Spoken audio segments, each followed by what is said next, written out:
सुप्रभात बच्चों, कैसे हैं आप सब लोग। आशा करती हूँ आप लोग बहुत अच्छे होंगे। मैं हूँ आपकी हिंदी की अध्यापिका।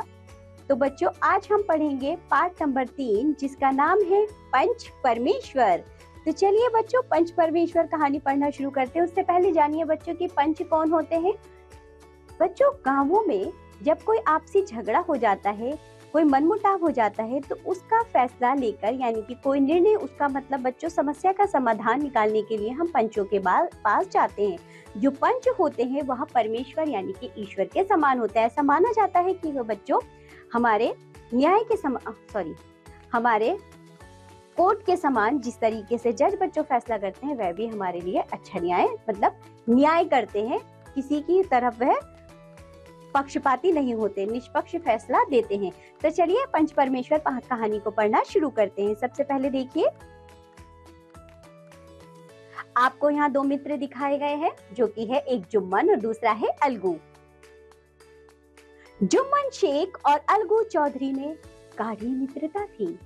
साझे में खेती होती थी, एक को दूसरे पर अटल विश्वास था। जुम्मन जब हज करने गए थे तब अपना घर अलगू को सौंप गए थे, और अलगू जब कभी बाहर जाते तो जुम्मन पर अपना घर छोड़ देते थे। उनमें ना तो खान पान का व्यवहार था और ना धर्म का नाता, केवल विचार मिलते थे। मित्रता का मूल मंत्र भी यही है। जुम्मन शेख की एक बूढ़ी खाला थी। उसके पास कुछ थोड़ी सी मिल्कियत थी, परंतु उसके निकट संबंधियों में कोई न था। जुम्मन ने लंबे चौड़े वायदे करके वहां मिल्कियत अपने नाम करवा ली थी। जब तक दान पत्र की रजिस्ट्री न हुई थी, तब तक खाला का खूब आदर सत्कार किया गया, पर रजिस्ट्री की मोहर ने इन खातिरदारियों पर भी मानो मुहर लगा दी। अब बेचारी खाला को प्रायः नित्य की कड़वी बातें सुननी पड़ती और अपमान सहन करना पड़ता था। कुछ दिन उसने सुना और सहा, पर जब ना सहा गया तो जुम्मन से शिकायत की और अलग रहने की गुजारे की मांग की। जुम्मन ने धृष्टता के साथ उत्तर दिया, रुपये क्या जहाँ फलते हैं? खाला ने नम्रता से कहा, मुझे भी कुछ रूखा सूखा चाहिए कि नहीं? जुम्मन ने गंभीर स्वर में जवाब दिया, तो कोई यहाँ थोड़े ही समझा था कि तुम मौत से लड़कर आई हो। खाला बिगड़ गई और उसने मामला पंचायत में पेश करने की धमकी दी। जुम्मन हंसे, जिस तरह कोई शिकारी हिरन को जाल की तरफ जाते देखकर मन ही मन हंसता है। वे बोले, हाँ जरूर पंचायत करा लो, फैसला हो जाए। मुझे भी यह रात दिन की खटपट पसंद नहीं है। पंचायत में किसकी जीत होगी, इस विषय में जुम्मन को कुछ भी संदेह नहीं था। ऐसा कौन था जो उसको अपना शत्रु बनाने का साहस कर सके। बच्चों, जुम्मन जो इस घमंड में था कि पंच जो है उसी के पक्ष में निर्णय लेंगे, यानी कि फैसला लेंगे। चलिए आगे बढ़ते हैं। इसके बाद कई दिनों तक बूढ़ी खाला हाथ में लकड़ी लिए आसपास गांवों में दौड़ती रही। कमर झुककर कमान हो गई थी, एक एक पग चलना दूभर था, मगर बात आ पड़ी थी, उसका निर्णय करना जरूरी था। एक दिन संध्या के समय एक पेड़ के नीचे पंचायत बैठी। जुम्मन शेख ने पहले से ही सारा प्रबंध कर रखा था। पंच लोग बैठ गए तो बूढ़ी खाला ने उनसे विनती की, पंचों, आज 3 साल हुए मैंने अपनी सारी जायदाद अपने भांजे जुम्मन के नाम लिख दी थी। इसे आप लोग जानते ही होंगे। जुम्मन ने मुझे जीवन भर रोटी कपड़ा देना कबूल किया था। साल भर तो मैंने रो धोकर काटा, पर अब रात दिन का रोना नहीं सहा जाता। मुझे ना पेट की रोटी मिलती है, ना तन को कपड़ा। बेकस बेवा हूँ, कचहरी दरबार नहीं कर सकती तुम्हारे सिवा, और किसको अपना दुख सुनाऊं। तुम लोग जो राह निकाल दो उसी पर चलूं। मैं पंचों का हुक्म सिर माथे चढ़ाऊंगी। सरपंच किसे बनाया जाए, इस प्रश्न को लेकर जुम्मन शेख और खाला जान में कुछ कहा सुनी हो गई। खाला बोली, खुदा से डरो, पंच ना किसी के दोस्त होते हैं और ना दुश्मन, और तुम्हारा किसी पर विश्वास ना हो तो जाने दो। अलगू चौधरी को तो मानते हो, लो मैं उन्हीं को सरपंच बदलती हूँ। जुम्मन शेख आनंद से बोल उठे, परंतु भावों को छिपाकर बोले, अलगू चौधरी ही सही, मेरे लिए जैसे रामधन सर वैसे अलगू। जुम्मन को पूरा विश्वास था कि अब बाजी मेरी है, पर जब अलगू चौधरी ने जुम्मन से जिरह शुरू की तो एक एक प्रश्न जुम्मन के हृदय पर हथौड़े की चोट की तरह पड़ने लगा। जुम्मन चकित थे कि अलगू को क्या हो गया। अभी ये अलगू मेरे साथ बैठा हुआ कैसी कैसी बातें कर रहा था। इतनी ही देर में ऐसा कायापलट हो गया कि मेरी जड़ खोदने पर तुला हुआ है।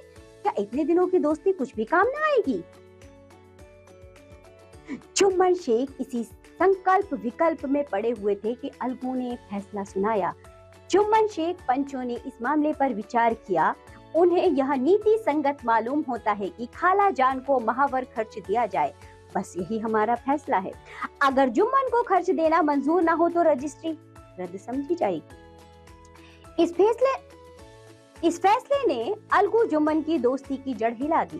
वे मिलते जुलते थे, मगर उसी तरह जैसे तलवार की ढाल मिलती है। जुम्मन के चित्त में मित्र की कुटिलता आठों पहर खटका करती थी कि किसी तरह बदला लेने का अवसर मिले। ऐसा अवसर जल्दी ही जुम्मन के हाथ में आया। अलगू चौधरी बटेसर से बैलों की एक बहुत अच्छी जोड़ी लाए थे। दैव योग से जुम्मन की पंचायत के 1 महीने बाद इस जोड़ी का एक बैल मर गया। अब अकेला बैल किस काम का? निदान यह सलाह ठहरी कि इसे बेच डालना चाहिए। गांव में एक समझू साहू थे, वह इक्का हाँकते थे। गांव में गुड़ घी लाद कर मंडी ले जाते, मंडी से तेल नमक भरकर लाते और गांव में बेचते। इस बैल पर उनका मन लहराया। उन्होंने सोचा वह बैल हाथ लगे तो दिन भर बेखटके 3 खेप हो। आजकल तो एक ही खेप के लारे पड़े रहते हैं। बैल देखा, बाल भौरी की पहचान कराई, मोल तोल किया और उसे लाकर द्वार पर बांध ही लिया। 1 महीने में दाम चुकाने का वादा ठहरा। चौधरी को भी गरज थी ही, घाटे की परवाह ना। समझू साहू ने नया बैल पाया तो लगे रगेदने। वह दिन में 3-4 खेप करने लगे। चारे की फिक्र थी, न पानी की, बस खेपों से काम था। मंडी ले गए, वहां कुछ सूखा भूसा सामने डाल दिया। बेचारा जानवर अभी दम भी ना ले पाया था कि फिर जोत दिया। अलगू चौधरी के घर तो चैन की बंसी बजती थी। कहाँ वह सुख चैन, कहाँ यह आठों पहर की खपत। महीने भर में वह पिस्सा गया। एक दिन चौथी खेप में साहू ने दूना पूछ लादा। दिन भर का थका जानवर पैर न उठते थे, पर साहू को जल्दी पहुंचने की फिक्र थी। अतएव उन्होंने कई कोड़े निर्दयता से फटकारे। बैल धरती पर गिर पड़ा और ऐसा गिरा कि फिर न उठा। इस घटना को हुए कई महीने बीत गए। अलगू जब अपने बैल के दाम मांगते, तब साहू और सहुआइन दोनों ही झल्लाते हुए कुत्तों की तरह चढ़ बैठते और अंड बंड बकने लगते। लोगों ने परामर्श दिया कि इस तरह सिर्फ उटोवल से काम नहीं चलेगा, पंचायत करा लो, जो कुछ तय हो जाए उसे स्वीकार कर लो। साहू जी राजी हो गए। अलगू ने भी हामी भर ली। पंचायत बैठी तो रामधन मिश्र ने कहा, बोलो चौधरी, किसको किसको पंच बदलते हो? अलगू ने दीन भाव से कहा, समझो साहू ही चुन लो। समझू साहू ही चुन लो। समझू खड़े हुए और कड़क कर बोले, मेरी ओर से जुम्मन शेख। जुम्मन का नाम सुनते ही अलगू चौधरी का कलेजा धक धक करने लगा, मानो किसी ने अचानक थप्पड़ मार दिया हो। किसी ने पूछा, क्यों चौधरी, तुम्हें कोई उज्र तो नहीं? चौधरी ने निराश होकर कहा, नहीं, मुझे क्या उज्र होगा। सरपंच का मुख्य आसन ग्रहण करते हुए शेख के मन में अपनी जिम्मेदारी का भाव पैदा हुआ। उन्होंने सोचा, मैं इस वक्त न्याय और धर्म के सर्वोच्च आसन पर बैठा हूँ। मेरे मुंह से इस समय जो भी निकलेगा वह देववाणी के सदृश है और देववाणी में मेरे मनोविकारों का कदापि समावेश नहीं होना चाहिए। मेरा सत्य से टलना उचित नहीं है। पंचों ने दोनों पक्षों से सवाल जवाब किए। अंत में जुम्मन ने फैसला सुनाया, अलगू चौधरी और समझू साहू, पंचों ने तुम्हारे मामले पर अच्छी तरह विचार किया। समझू को उचित है कि बैल का पूरा दाम दें। जिस समय उन्होंने बैल लिया उस वक्त उसे कोई बीमारी ना थी। अगर उसी समय दाम दे दिए जाते तो आज समझू उसे फिर लेने का आग्रह ना करते। बैल की मृत्यु केवल इस कारण हुई कि उससे बड़ा कठिन परिश्रम लिया गया और उसके दाने चारे का अच्छा प्रबंध ना किया गया। सरपंच का फैसला सुनकर अलगू चौधरी फूले न समाये, उठ खड़े हुए और जोर से बोले, पंच परमेश्वर की जय हो। इसके साथ ही चारों ओर ध्वनि हुई, पंच परमेश्वर की जय हो। थोड़ी देर के बाद जुम्मन अलगू के पास आए और उनके गले से लिपट गए। अलगू रोने लगे। इस पानी से दोनों के दिलों का मैल धुल गया। मित्रता की मुरझाई हुई लता फिर से पनप उठी। तो बच्चों, ये थी कहानी पंच परमेश्वर की, जिसे हमने पढ़ा। इसमें हमने जाना कि बच्चों जो पंच होते हैं उन्हें परमेश्वर क्यों कहा जाता है। यानी कि जब पंच सरपंच में बैठते हैं, वह कोई निर्णय लेते हैं, उन्हें वह स्थान दिया जाता है सर्वोच्चता का, तो वह बच्चों किसी का भी पक्ष नहीं लेते हैं, निष्पक्ष होकर वह सबकी बातें सुनते हैं और सही निर्णय लेते हैं। इस कहानी से हमने यही सीखा। तो चलिए बच्चों, इसी के साथ ये पाठ होता है यहाँ समाप्त। इस वीडियो को अच्छे से देखिए, पंच परमेश्वर की कहानी को फिर से पढ़िए। अब हम मिलेंगे आपसे अगली कक्षा में, तब तक के लिए बाय बच्चों।